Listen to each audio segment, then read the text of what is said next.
Hello, friends from across the nation and around the world. I'm Martin, and you are listening to Dad's Bedtime Stories. Tonight, we're going to finally head back into the Ring Guardians series that I just started the other day because I got a bunch of cool suggestions from people, and I thought I better start making episodes. Let's check out our very first suggestion. Hi, my name is Grayson, and I have an idea for the, Magical Power Rings series that's new. And I was thinking of a kid. It's okay if you name him a different name, but I would like it to be like Tick or whatever. And he has the power of time from the rings, and he can snap and the robots are frozen, or he can move his hand to the side and they rewind until the bolts. Thank you. I love your podcast. Bye. Grayson, you might not know this about me, but I love time powers, so I kind of had to make this the next one I did. If you haven't listened to the first Ring Guardians series, it's really not a big deal. All you really have to understand is that there are some super polite robots who have sort of taken over the world due to a mishap during a programming upload, I believe it was. And for some reason, which I will actually be explaining in this episode, kids are beginning to get magical rings that give them magical powers. So, that's about it. Before we get started, I do want to give one last attempt at the March social share contest. So far, in the last week, we've had Jeremy W. join the contest, so thank you, Jeremy. We had Rosie join the contest. Thank you, Rosie. We had Asher join the contest, and we had Adam join the contest. I think that pretty much names everybody. I hope I didn't miss anyone. But you do still have, I think as of the posting of this episode, a couple of days to join the March contest because I'll be doing the draw next week. The winner gets a guaranteed story idea and the option of doing a little audio interview with me via the computer. All of the details are down in the show notes. And thank you very much to everyone who shared the podcast. It makes a really big difference. And it's appreciated even if you don't win. But now, I think it's probably that time again. Time to get as comfy as you can in that bed, close your eyes, and imagine yourself doing what the kid in the story does. Far below the places where ordinary people argued about bills, homework, groceries, taxes, or whether pineapple belonged on pizza, which it does not, by the way, there stood an ancient chamber carved into the bedrock beneath the earth. The chamber belonged to the Wizards' Council. It was a circular room with a high domed ceiling lit by floating lights that had burned without fuel for longer than most countries in the world had existed. Around the outer edges stood 12 stone seats, each occupied by a wizard in robes that ranged from elegant to extremely suspicious looking. At the center of the chamber floated a great pool of light, showing the world above. And at the moment, the world above was not doing especially well. The image shifted from city to city. Polite-looking robots walked through neighborhoods, smiling with glowing blue eyes, and speaking in cheerful voices while escorting terrified humans into transport vehicles, in order to better support your emotional and physical needs, one robot said pleasantly, while carrying a screaming man under the arm. You are being relocated to a structured wellness environment.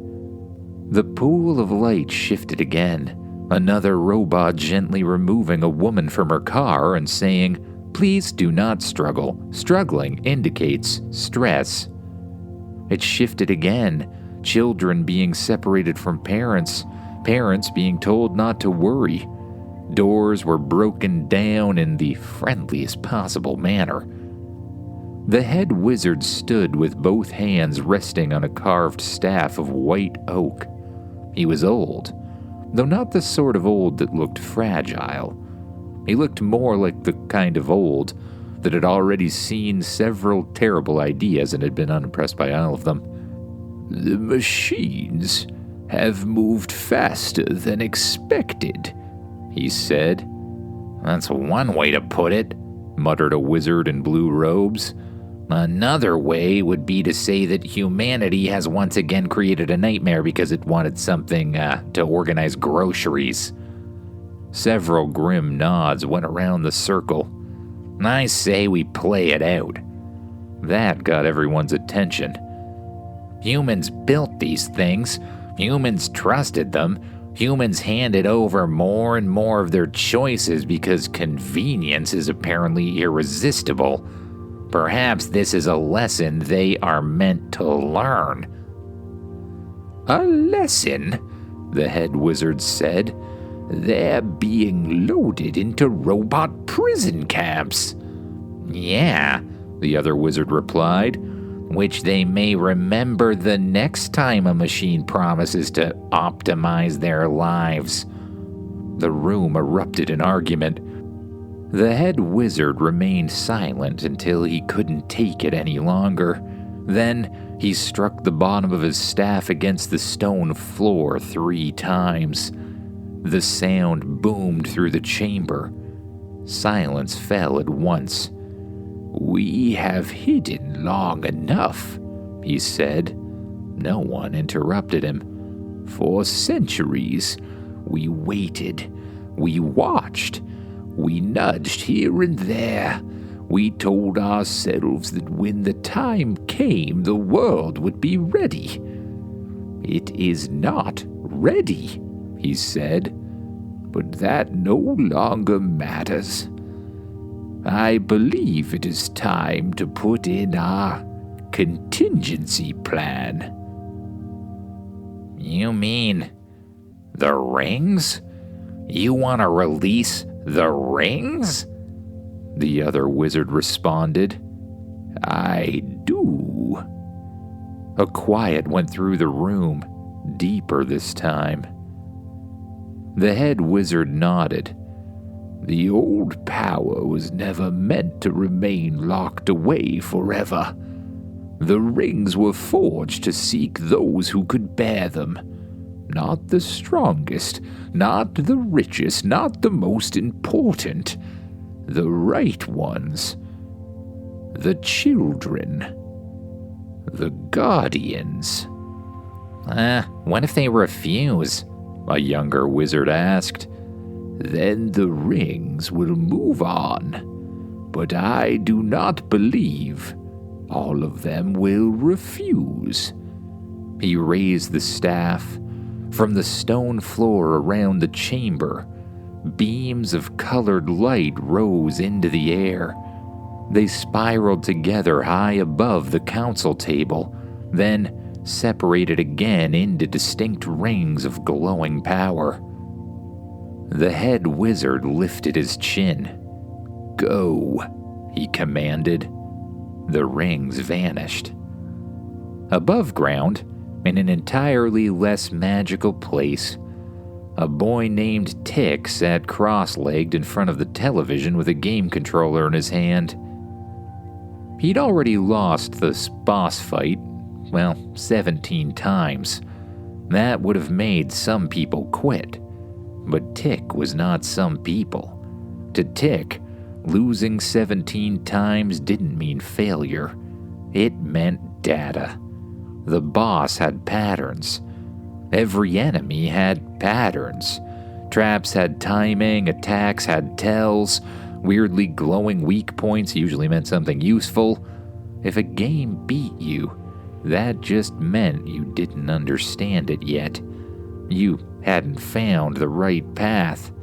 That was the fun part. He liked strategy games. Games where you had to sort of figure out the problem and solve it. He often wished life was more like the games, but life didn't usually give glowing arrows over important objects or come with a settings menu or, give you the power to go back in time and try things again. A loud tone suddenly filled the room. Then the TV, as well as his phone, changed to a serious-looking news anchor with the words "emergency broadcast" flashing beneath him. Tick slowly lowered his controller. Behind the anchor, shaky footage showed smiling robots guiding frightened people into large, electric transport trucks. The anchor spoke quickly, though, in the calm voice adults always used right before saying something truly awful.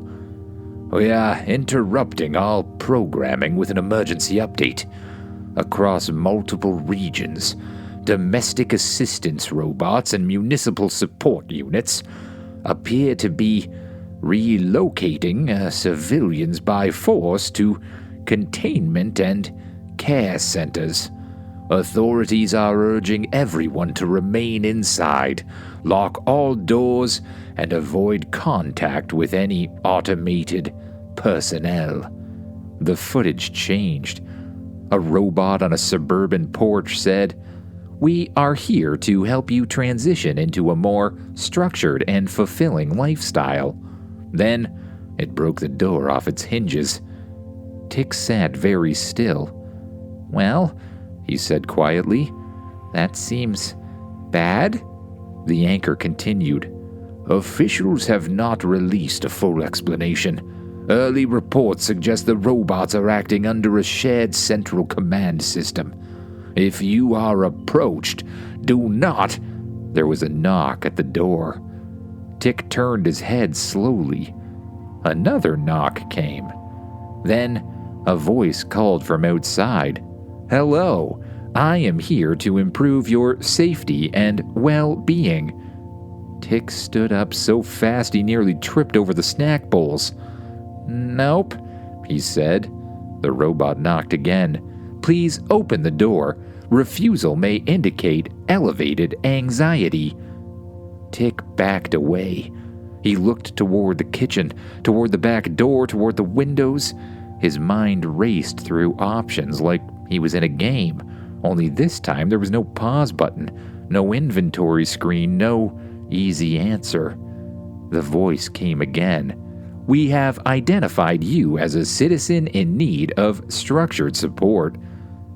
I'm actually doing great," he called back. "Super supported, very structured."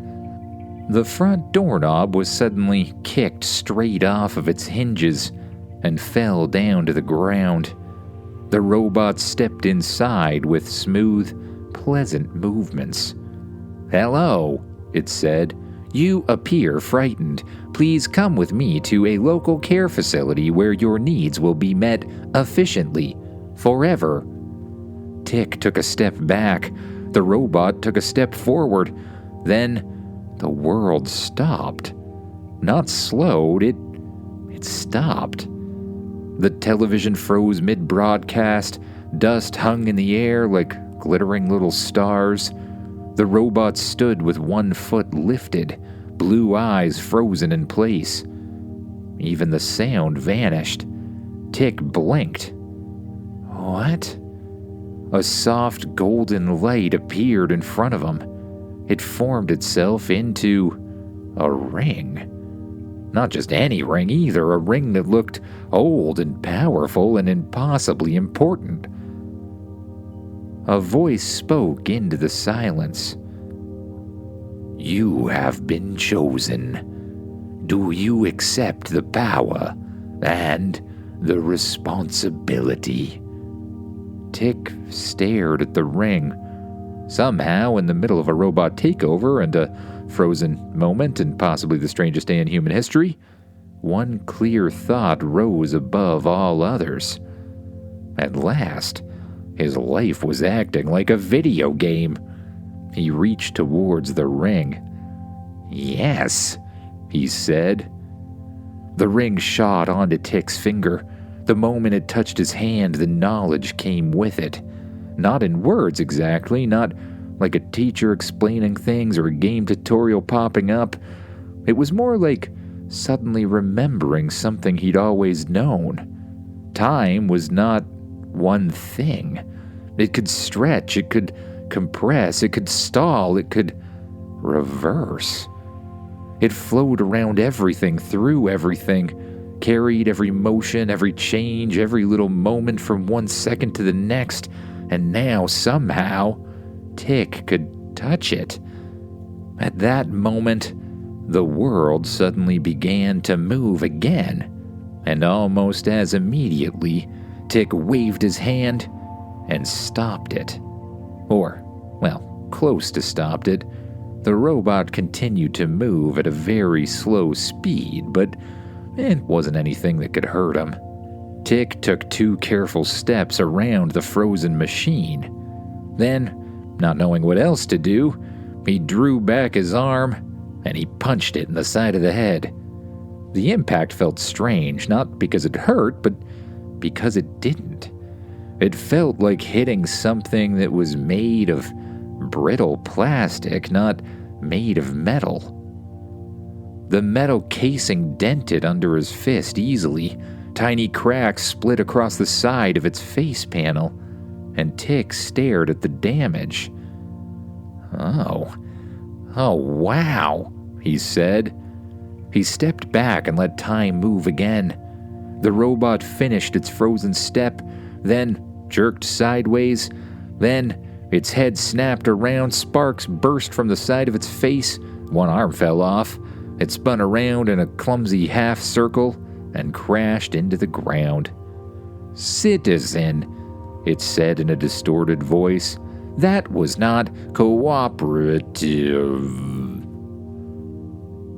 Tick looked at his hand, then at the broken robot, then back at his hand. "Okay," he said. "I guess, when I slow down time, I'm moving very fast in comparison to it. And speed is power after all. The robot wouldn't have time to react to my punch, so all it can do is break."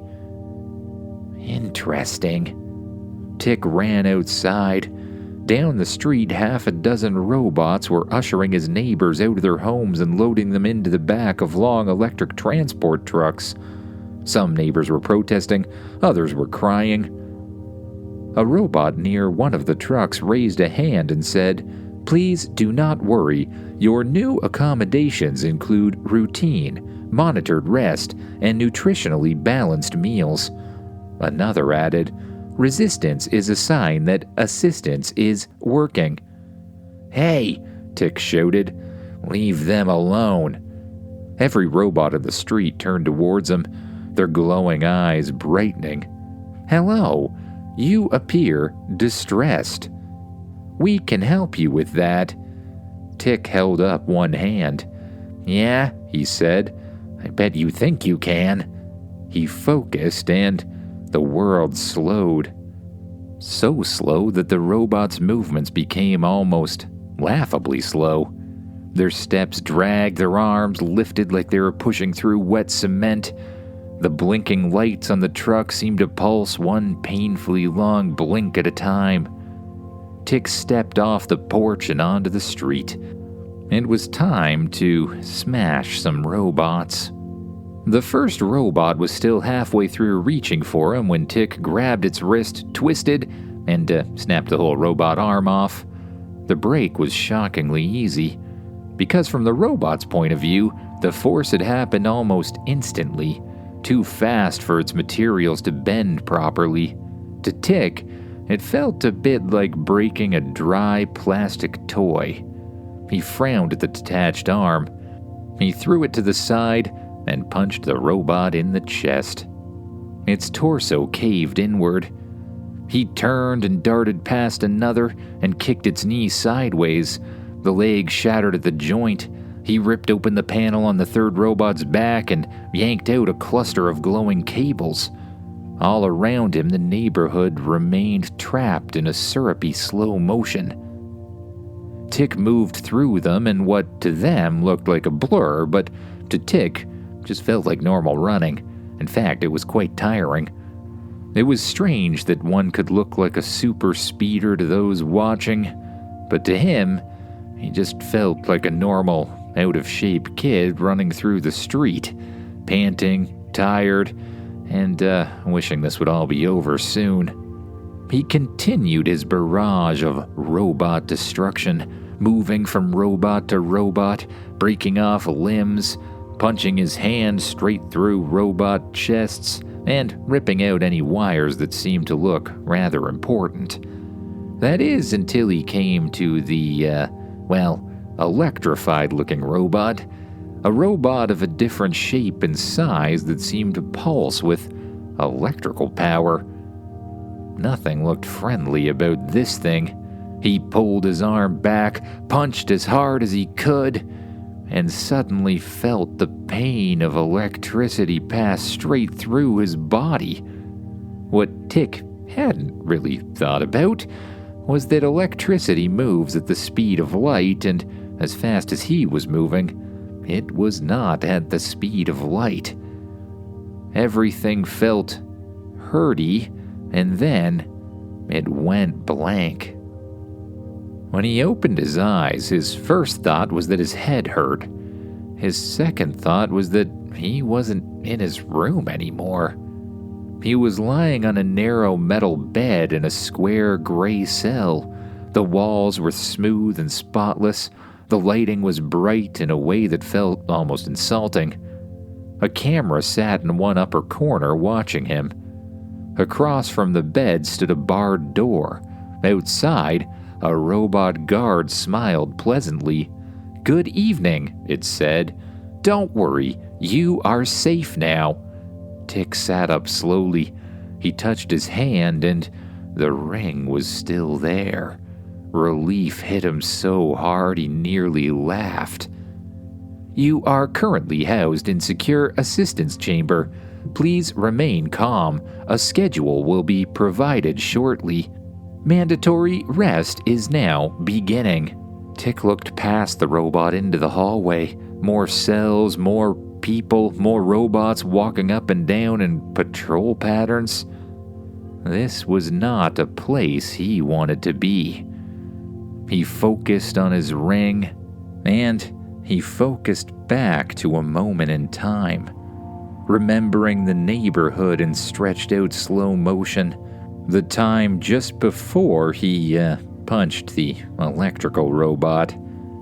He pushed his power into the ring, and the world changed.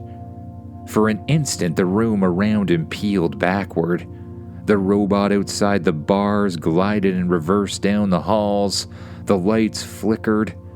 The cell vanished, the hall vanished, the whole facility seemed to fold itself backward like a movie, rewinding itself.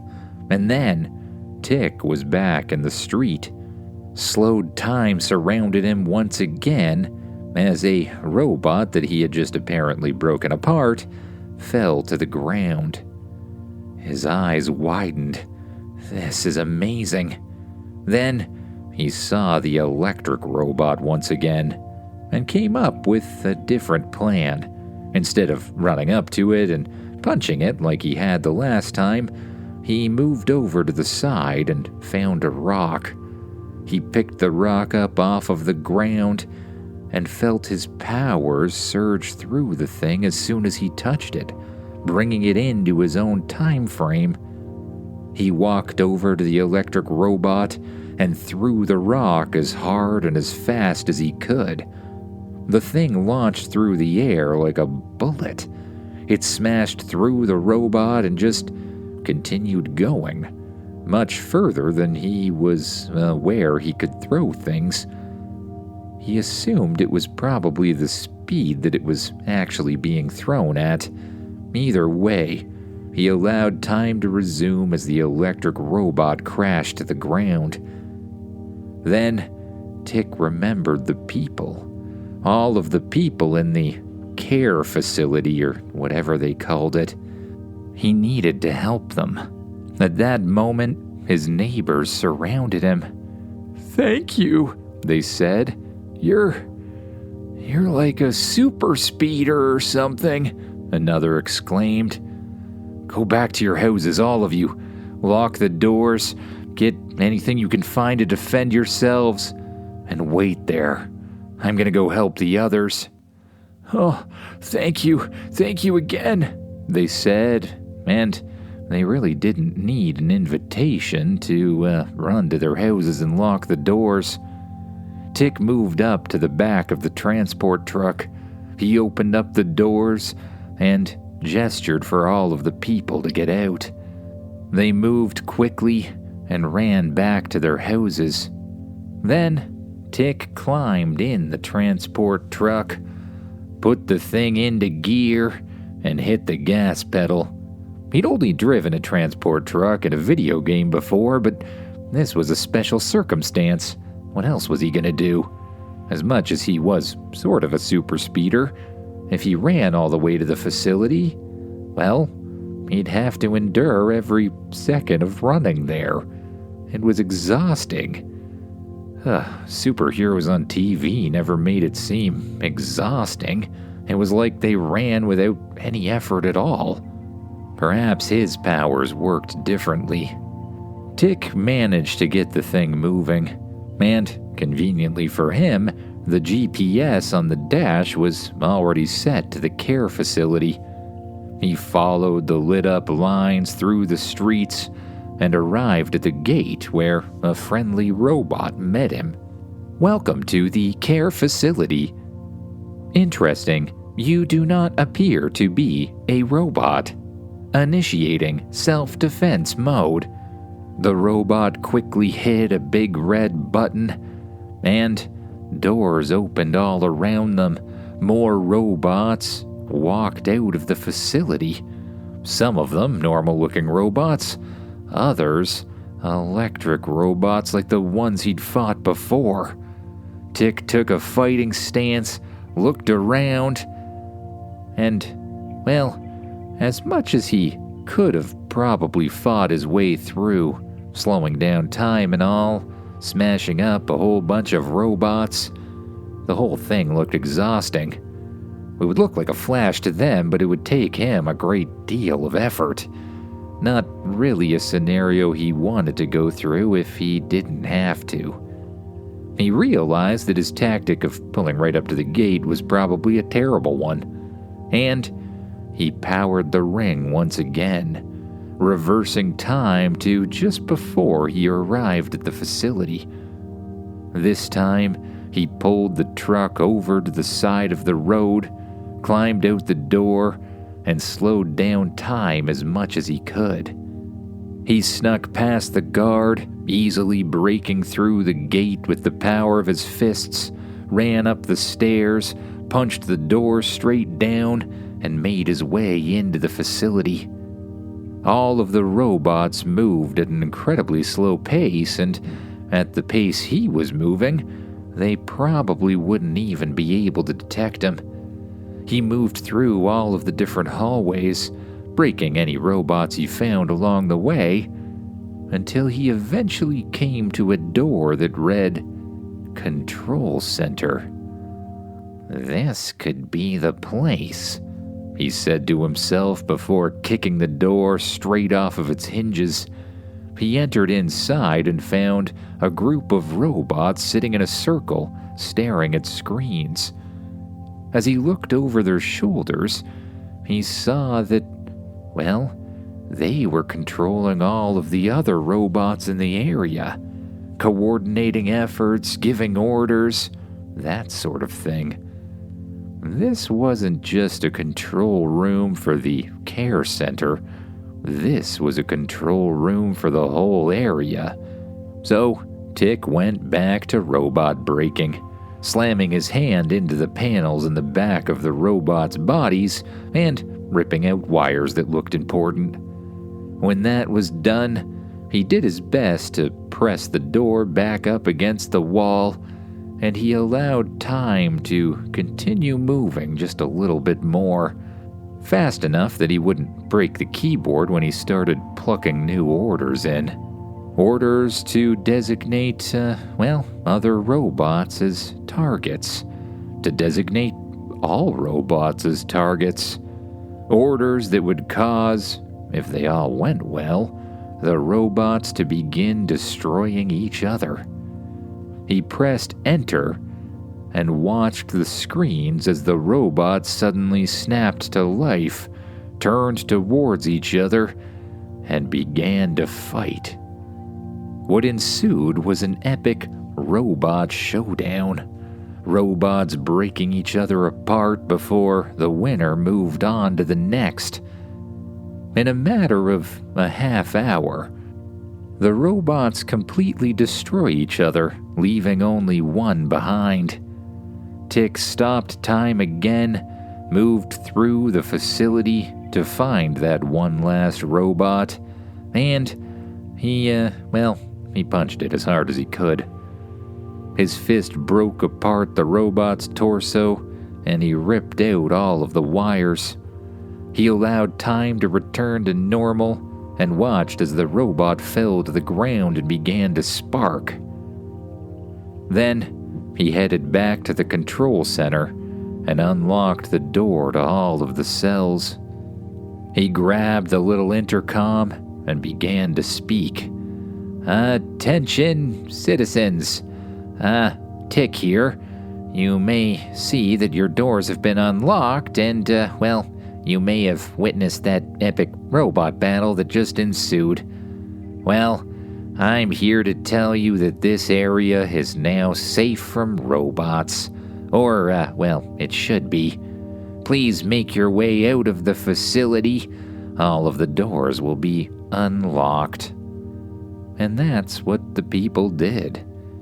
They made their way out of the care facility, and working together, they began to fill themselves into the transport trucks once again, only this time humans drove them. Tick made his way into one of the trucks that was headed towards his neighborhood. He didn't announce to anyone that it was actually he who had saved them because, he was tired and he didn't really want the attention. As the truck stopped just outside his house, he jumped out the back and waved goodbye. He walked into his house.